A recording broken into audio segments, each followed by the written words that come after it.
D'abord, c'est vrai que quand on parle des réseaux, des connexions, on a l'impression d'un monde un peu inhumain, robotisé, plastique, etc., froid. Et on oublie, c'est vrai que nous-mêmes, nous sommes aussi faits de réseaux sanguins, mais aussi de réseaux interpersonnels, etc.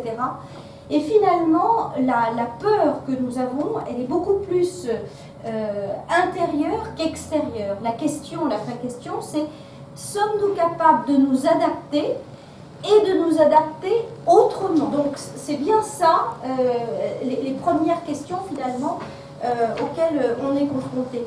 Donc on peut se dire aussi que toutes ces nouvelles connexions peuvent aussi mieux nous lier à un collectif qu'on a oublié, parce qu'on est quand même, on a quand même beaucoup vécu des périodes très individualistes, avec des objectifs individuels, avec une course un peu à l'échalote.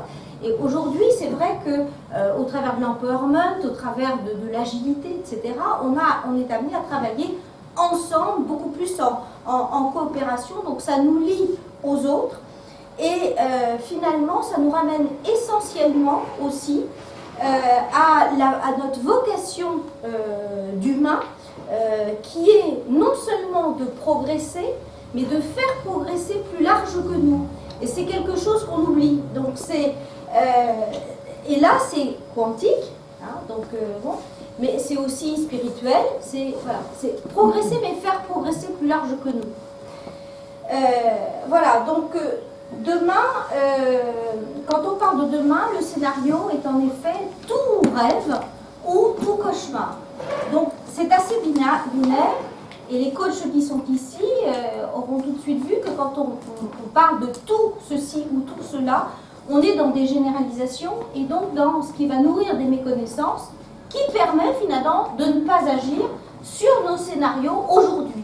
C'est-à-dire que tout va s'arranger ou tout va s'empirer, et donc moi, ici, je n'ai rien à faire. Donc c'est à partir de ces généralisations que le coach entend qu'on va pouvoir commencer à spécifier, à faire travailler la personne, puisque c'est là que le coaching peut vraiment aider à mettre en lucidité et à mettre en mouvement. Donc mettre en lucidité, c'est-à-dire aider à prendre conscience de ses pertes, de ses comportements, de ce qui bouge et de ce qui ne bouge pas.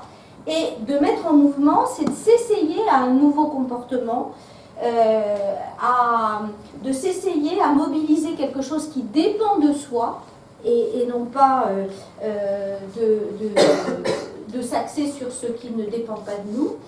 Et donc, puisqu'on nous demande d'aller plus vite pour changer, c'est vrai que l'organisation va plus vite, les changements culturels vont plus vite, mais finalement, pour le moment, nous avons encore du mal à nous ajuster avec notre horloge interne.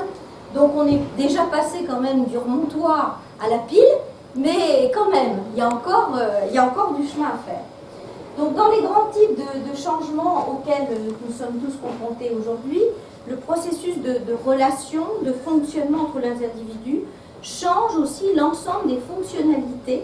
Alors les fonctionnalités, c'est la manière dont on capte l'information, ce qu'évoquait par exemple Catherine Sophie ou Yannick tout à l'heure, c'est vrai, comment on capte l'information, comment on la diffuse, comment on décide, on trie, tout ça, en fait, sont des mécanismes qui changent physiquement aussi en nous, dans notre manière de mobiliser notre énergie, comment on donne sa confiance, comment on s'organise, on réfléchit, comment on produit, hein, et comment on se représente surtout son champ d'intervention, son champ d'autonomie et de responsabilité pour agir sur la réalité qui s'offre à nous et la transformer. Bon, c'est pas tant la réalité qui compte que ce qu'on en fait.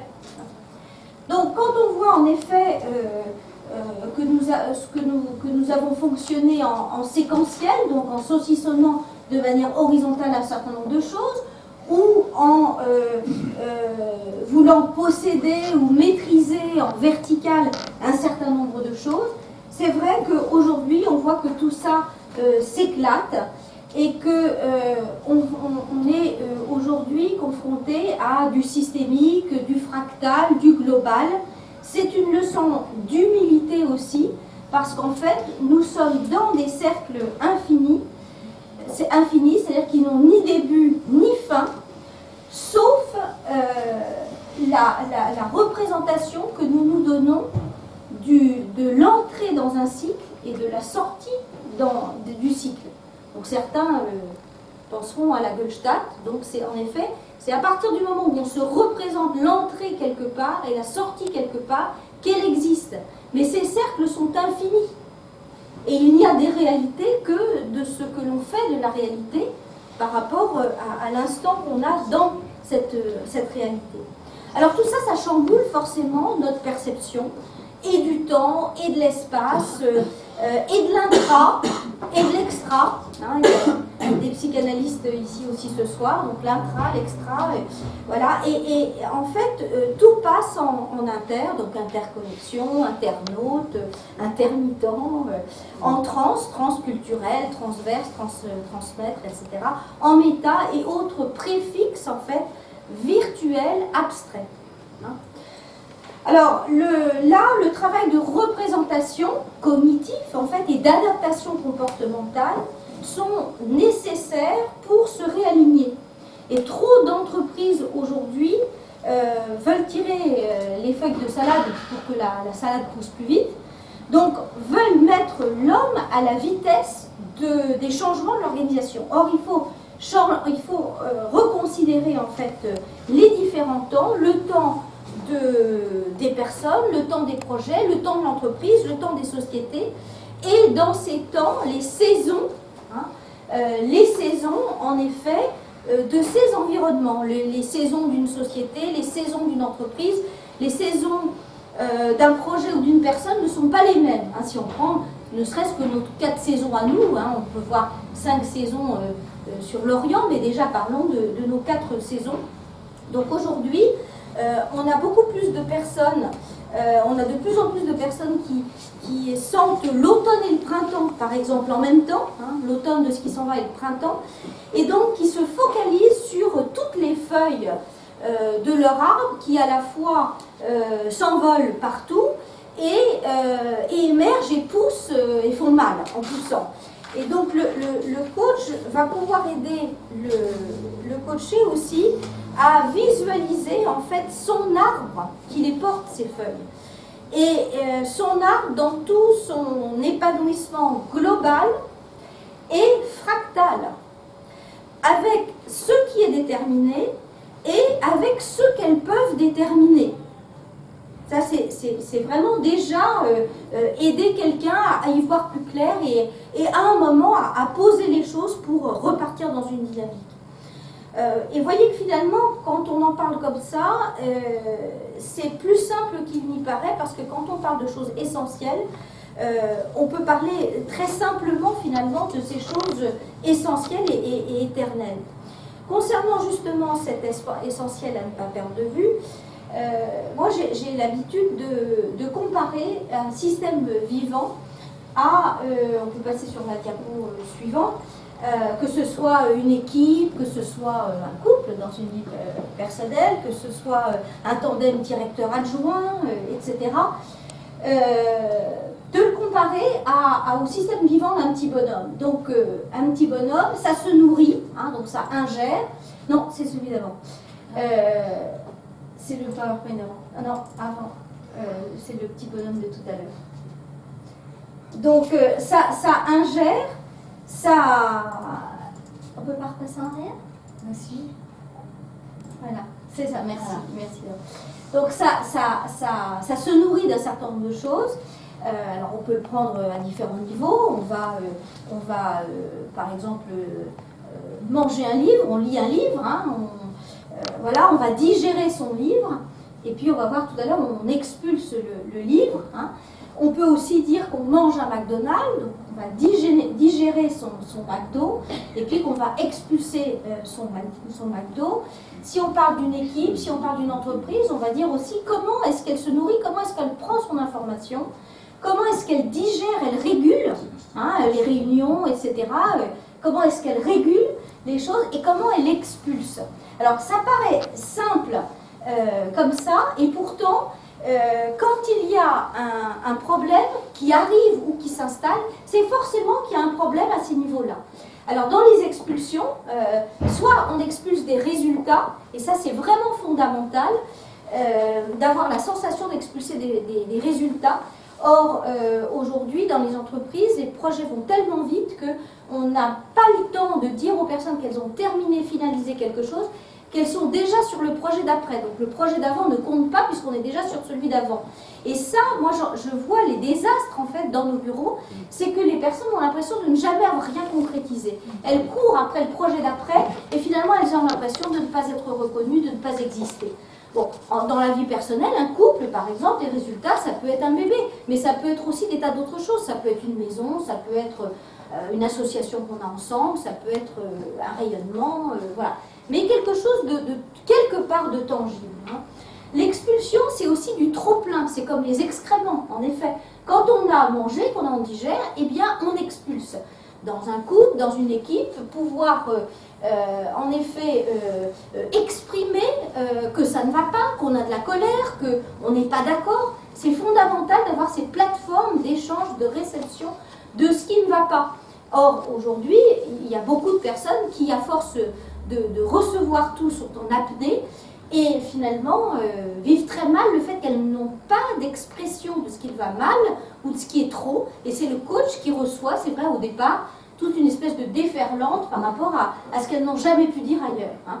Et puis la dernière flèche d'expulsion, elle est fondamentale aussi, c'est la réinjection. C'est comme, je parlais d'un livre tout à l'heure, donc le livre on le lit, on le digère, il y a du trop plein en effet, parce que si on lit tout, ça s'appelle autiste, hein, donc voilà, et à la fin, la réinjection, c'est que c'est plus de la connaissance, ça devient de la culture. Donc c'est ce qui reste quand on a tout oublié. Bon, si on prend, j'aime bien prendre des carottes, on mange des carottes, on avale ces carottes, hop, ça fait les fesses roses. Bon, voilà. Donc c'est le même système. Qu'est-ce qui reste sur un projet? On a travaillé sur ce projet, on a digéré, on a régulé, on a exprimé à un moment des mécontentements, on a obtenu des résultats au moins intermédiaires, on a pu exprimer ce qui allait moins bien, et finalement, on est grandi par le fait d'avoir travaillé sur un projet. C'est-à-dire que c'est une dynamique, c'est pas une finalité d'avoir travaillé sur un projet, et c'est ce que disait d'ailleurs Catherine Sophie sur un mot que je ne connaissais pas, mais coopérativité. Donc moi je vais utiliser un autre mot, mais c'est la même idée. Ça c'est très important, c'est-à-dire que ça devient un talent que d'être dans cette dynamique. Donc ça semble élémentaire, mais en effet, comme je vous le disais, c'est parce qu'on l'oublie trop souvent que justement les pathologies individuelles ou collectives arrivent ou s'installent. Alors dans les changements, il y a souvent de l'inconfort, des souffrances, on entend parler des RPS, etc. Donc des souffrances à digérer, à expulser, etc. Et c'est pourquoi finalement faire réfléchir ceux qui disent dysfonctionner, c'est déjà les faire distinguer les problèmes de leurs préoccupations et les aider à parler de ce sur quoi ils peuvent avoir un impact. Donc sur ce schéma de Karasek, donc, qui est un spécialiste aussi sur ces questions de RPS et que je trouve très très clair, c'est vrai que ça permet de poser la question, est-ce que le problème ou la préoccupation d'ailleurs, est-ce qu'elle relève des exigences du travail, donc de la nature, des conditions de travail, de pénibilité, etc. Est-ce qu'elle relève des exigences que le salarié a? Donc la représentation qu'a le salarié vis-à-vis de son travail, c'est souvent une problématique aussi, évidemment ça ne se traite pas de la même manière. Hein. Donc on balayera à ce moment-là ses croyances, on qualifiera, on clarifiera les écarts qu'il peut y avoir entre la mission ou le poste qu'il a versus sa propre représentation du métier, du travail, de la façon dont il devrait être. Le troisième point, c'est est-ce que le problème vient des relations de travail?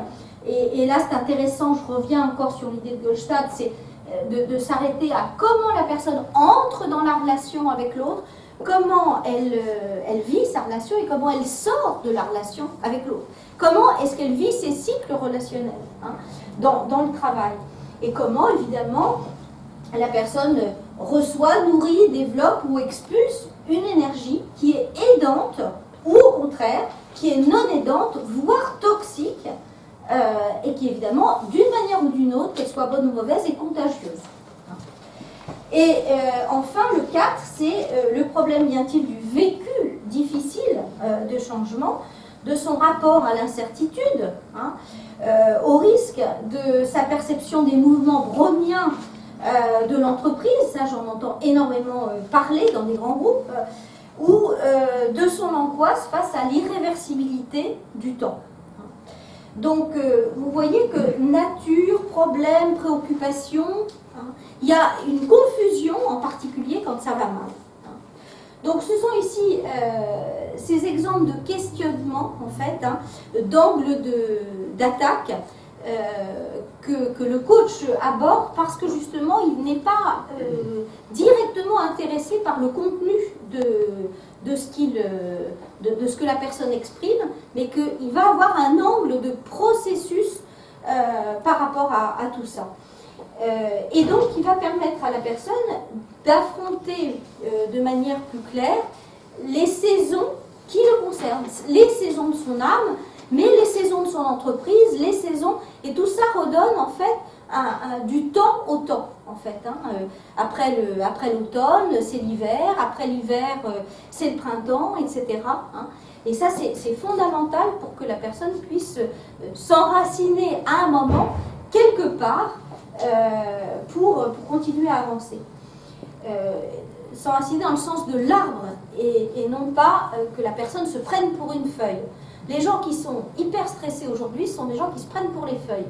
Donc dès que c'est l'automne, ils paniquent parce que toutes les feuilles s'en vont.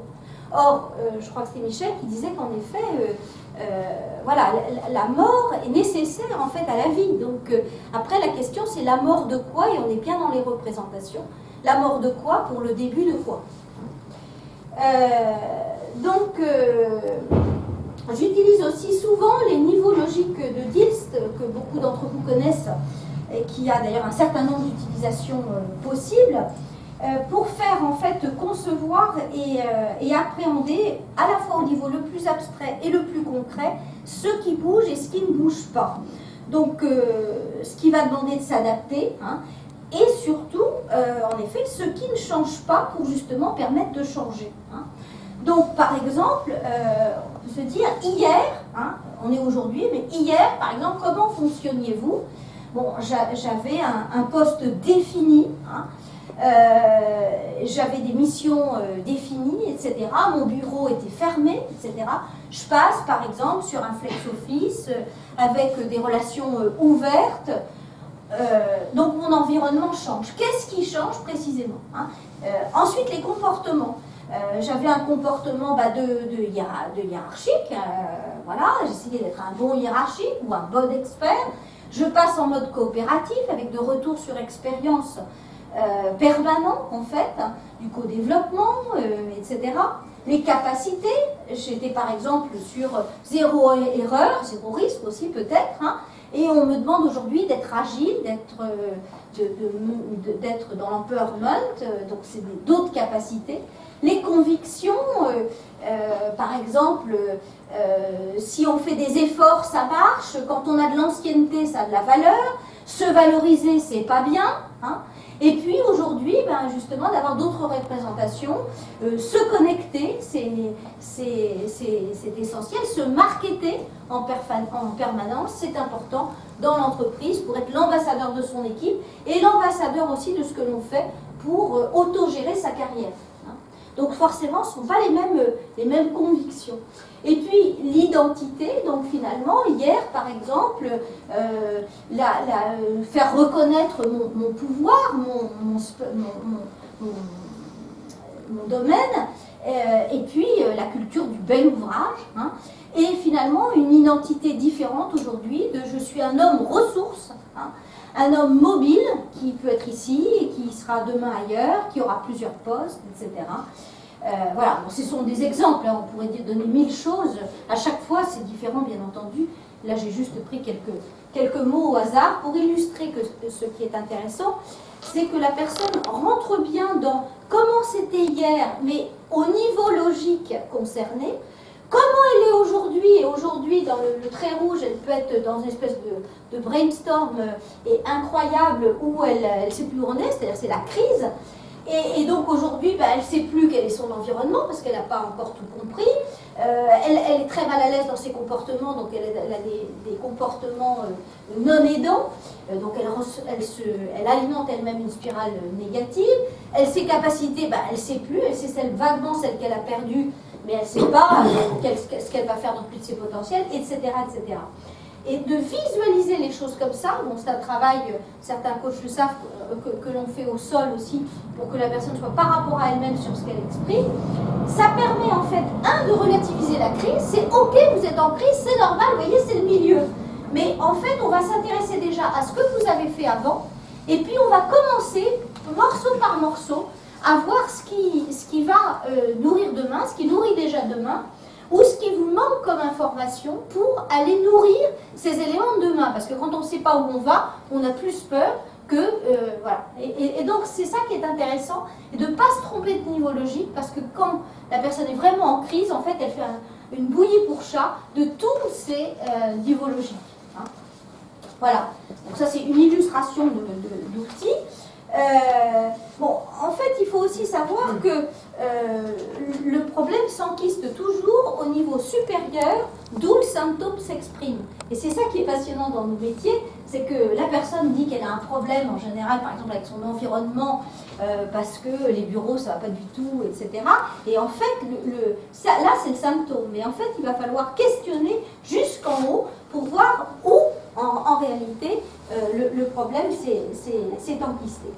Alors, du coup, cette fameuse croix que j'ai appelée croix Frémicourt, là, qui en fait me sert très souvent, souvent à la fin de chaque entretien de coaching d'ailleurs, et puis de façon plus méta en général aussi, c'est d'aider la personne à se dire, bon voilà, alors qu'est-ce que vous faites de notre séance, ou qu'est-ce que vous faites de cette période aujourd'hui, voilà. Qu'est-ce que vous allez commencer à faire au travers des déclics qu'elle a pu avoir pendant la séance. Donc, qu'est-ce qu'elle va commencer à faire? Qu'est-ce qu'elle va arrêter de faire? Qu'est-ce qu'elle va modifier, ajuster? Et qu'est-ce qu'elle va continuer à renforcer? De façon à ce qu'elle ne soit pas dans une espèce de contre-dépendance où, voilà, on m'a dit que je parlais trop, bon, maintenant je ne parlerai plus jamais. Bon. Donc non, ce n'est pas la question, c'est dans quelle case on va mettre les choses. Et c'est quelque chose qui évolue, qui vit au fur et à mesure des séances. Alors, c'est par rapport à moi, qu'est-ce que je vais en effet commencer à arrêter, modifier, etc. Puisque je suis au cœur de mon système, mais c'est aussi dans le système dans lequel je suis, qu'est-ce qui va commencer, qu'est-ce qui va s'arrêter, qu'est-ce qui va se modifier et qu'est-ce qui va continuer. Et par rapport à ça, en effet, je vais ajuster moi aussi comment je m'adapte à mon environnement. Alors, ça a l'air très simple parce que comme je vous le disais, les choses essentielles sont en fait simples. La complexité peut tout à fait s'aborder de manière simple, non pas dans le sens de simplisme, mais dans le sens de, finalement, plus on va dans le simple, plus on va dans l'un. Hein. Bon, on ne va pas rentrer dans des grands sujets, mais voilà. Donc, ça n'a pas compliqué, ça ne veut pas dire complexe. Hein. Ça, c'est très important. Et les gens arrivent parce que c'est compliqué et on va leur montrer que ça peut être plus à la fois simple et complexe. Et ça, c'est vraiment un travail du coach. Hein. Alors, c'est ça qui permet bien souvent de faire transposer un cercle d'échecs ou de non-réussite, c'est pas toujours d'échecs, en cercle de réussite. C'est-à-dire que d'une manière comportementale, on va s'intéresser à voir ce que la personne fait dans son mécanisme. Hein. Qu'est-ce qu'elle se dit? Alors, par exemple, un cercle d'échecs. Je me dis que ça ne va pas marcher. Hein. Je dis aux autres, c'est complètement nul cette nouvelle organisation. Je fais n'importe quoi. je me comporte, etc. Je ressens que je compte pour des prunes. Le retour me dit que vraiment, Sylvie, on voit que tu es complètement désabusée, etc. Et donc, du coup, je vais me redire que le projet d'après, c'est nul, etc., etc. Donc, moi-même, je m'enferme, je construis en fait en permanence ce cercle d'échecs. Donc, comme le coach ne s'intéresse pas au contenu, il ne va pas dire « Ah ben non, mais là, c'est pas vrai, vous voyez, vous pourriez faire comme ci, vous pourriez faire comme ça ». Il va tout simplement recevoir et il va voir en termes de mécanisme la machine de la personne. Elle se dit ça, alors, quelles sont ses possibilités? Qu'est-ce qu'elle peut se dire d'autre? Qu'est-ce qu'elle peut dire d'autre? Qu'est-ce qu'elle peut donner à penser? Qu'est-ce qu'elle peut faire? Etc., etc. Et en fait, avec les mêmes composantes, on va pouvoir transposer un cercle de réussite. Et c'est ça qui est intéressant. Et donc, ça permet à la personne de bouger autrement, mais avec ce qu'elle a, et toujours pareil, de faire bouger en fait le contexte qui dépend d'elle. Et non pas de rêver d'un contexte qui serait différent, mais qui ne dépendrait pas d'elle. Donc il y a une phrase que vous connaissez dans le Guépard, pour ceux qui ne sont pas de la génération Y, là, Tancrède disait « Il faut que tout change pour que rien ne change ». C'est une très belle phrase, et c'est vrai que bouger, en fait, est la première étape pour changer quelque chose et nous adapter, mais nous adapter pour demeurer. Changer n'est pas un but, en fait. Changer, bouger, c'est un moyen. Et un moyen, le but, c'est justement de demeurer. Mais demeurer, c'est pas non plus de s'installer, de s'enquister. Demeurer, c'est d'apprendre peut-être au 3e niveau. Ça veut dire, en effet, de manière peut-être intergénérationnelle ou de manière peut-être cosmique, etc. C'est demeurer, c'est faire durer. On n'est pas sur les mêmes niveaux quand on parle du changement en termes de moyens et quand on parle, en fait, de demeurer, hein, de faire bouger plus grand que soi. Donc vous l'avez compris, tout ça, ça implique des renoncements, des prises de risques, mais tout ça, ça fait de la place. C'est-à-dire qu'à bouger tout ça, ça fait de la place.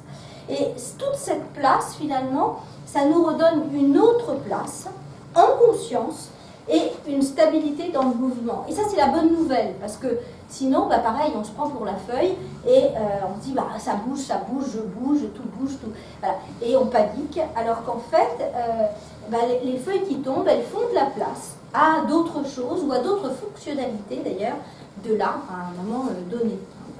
Parce que l'hiver est une saison absolument remarquable et essentielle, où justement tout se prépare. Et en fait, aujourd'hui, on a tendance à voir l'hiver, ou les plans sociaux, ou je ne sais quoi, comme quelque chose de dramatique, alors que si on change en fait de niveau, il faut voir en fait, ça fait de la place à quoi? C'est pas en empêchant que, voilà, c'est en comprenant et en comprenant plus large que soi. Alors, ce processus d'accompagnement en coaching, ça permet, dans un environnement fractal, justement, et où tout est finalement hologramme, c'est ce sur quoi j'insiste vraiment dans mon livre, hein, de mieux, finalement, focaliser sur ce qui progresse bien, parce que la démarche, elle est essentiellement positive. Souvent, les gens qui vont se faire coacher se disent « Ah là, on va me dire ce qui ne va pas », ou eux-mêmes, ils arrivent à confesser en disant « Bah voilà, je fais ça pas bien, j'ai essayé tel problème, etc. » Et le coach, il est essentiellement positif. C'est-à-dire que c'est pas intéressant de s'intéresser à ce qui ne va pas, il s'intéresse à ce qui va bien, et du coup, ce qui fait qu'il pourrait aller mieux. Ou que, par exemple, je sais pas, j'ai telle compétence, mais là, dans cette entreprise qui vaut rien, j'arrive pas à... Bon, d'accord. Alors, qu'est-ce qui vous empêche? Comment? Etc. Mais la dynamique, elle est positive.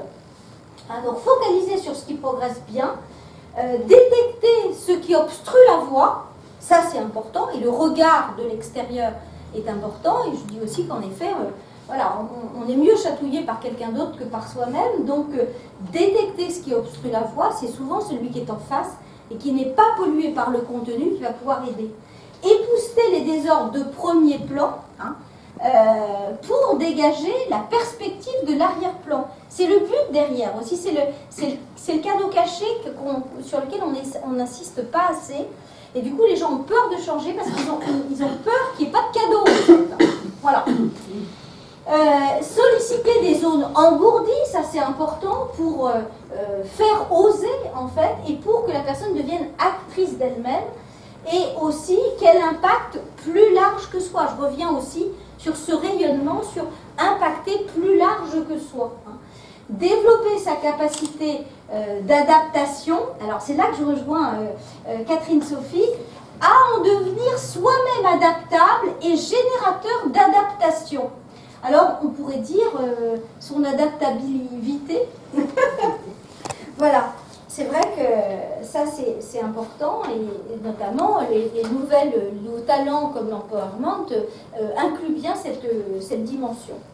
Alors, moi, je me plais à dire aussi que la réflexivité du coaching, ça permet quand même au recto, par le verso, en fait, une remise en ordre interconnectée. Alors, je ne sais pas si la phrase vous paraît compliquée, mais en fait, c'est assez simple, hein, un peu comme un cube. Et c'est absolument ça. On ne peut pas être que en recto, on ne peut pas être que en verso non plus. C'est un moment, finalement, où on arrive avec son recto, parce qu'il y a des problèmes avec son verso, on va dire. Et en fait, le fait de pouvoir éclairer ce verso donne de la vigueur au recto, et du coup ça fait un cube. Voilà, c'est une image. Hein, mais... Merci en tout cas de m'avoir écouté, merci de nous avoir écoutés.